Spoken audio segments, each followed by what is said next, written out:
হয়। এই দুঃখ, কষ্ট, বিপদ আমাদের কোমরকে সোজা করে, আমাদের পায়ের মাটিকে শক্ত করে। চিল্লায় বলেন ঠিক কিনা? প্রতিকূল পরিবেশে কিভাবে বাঁচতে হয় এই দুঃখ কষ্ট আমাদেরকে শিখায়। এজন্য মুমিন বান্দার বৈশিষ্ট্য হচ্ছে দুঃখ কষ্ট বেদনা জ্বালা এগুলোতে সে আপসেট হয় না, সে হাল ছেড়ে দেয় না, সে ভরসা রাখে একজনের উপর। চিল্লায় বলতে হবে তিনি কে?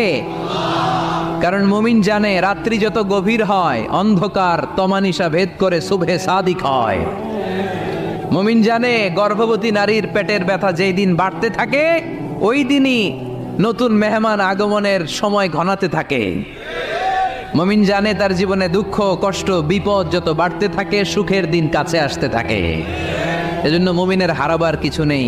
ইন্না মাআল উসরি ইউসরা, ইন্না মাআল উসরি ইউসরা। নবী হে, কষ্টের পরেই আছে আনন্দ, দুঃখের পরে